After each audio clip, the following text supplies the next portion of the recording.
استاد خسته نباشی. قربت دارم مرسی. اینم خود حاج مهدی گل کبابا رو داره میچینه. من برام خوش اومدید.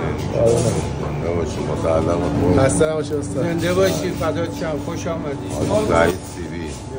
آقای حاج سعید سیبی. اوه حاج سعید سیبی. سیبیلش هم شاخصه.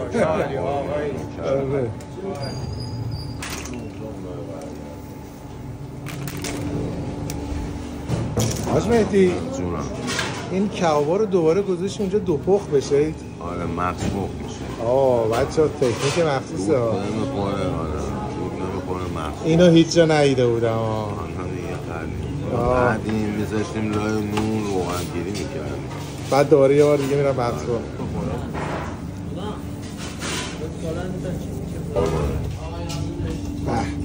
به چهارم.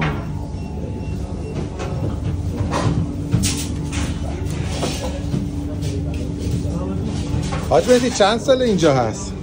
تقریبا حالا 40-50 سال. دست درد نکنه. خیلی ممنون. اما علی کبابا رسید. ما بچه‌ها نون داغ هم اینجا دارن که برای ما آوردن. چون کباب باید دو سیخ باشه. اما علی غذا رو باید با این کارش اومد خورد. ظاهر کباب باید نشون بده. دست شما درد نکنه. کره باید دیگه اینجا باشه. رژیم اینجا نداریم. اما علی یه چیزی گفتی کباب باید چند سیخ باشه؟ خوبیده باید دو سیخ باشه. دو سیخ. این میره این لا. با تعدیق ببین اما علی. بعد شما عملی مال خودش بچه آماده کرده. جاتون خالی. با من اومده امروز سختی کار داره. سماق فراوان دیگه نمیکشه عملی. خدا این کبره رو یه ذره چیز کنم.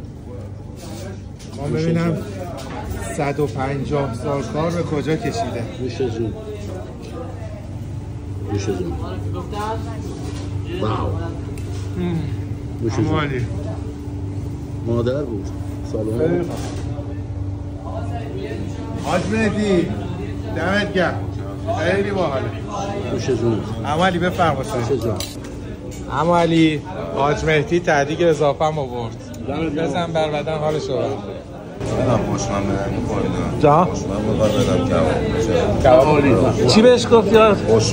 پشمند چیه؟ یه اضافه یه کباب اضافه. آقا از همون کباب فروشای قدیمی هستی ها. خیلی غذا خوشمزه بود.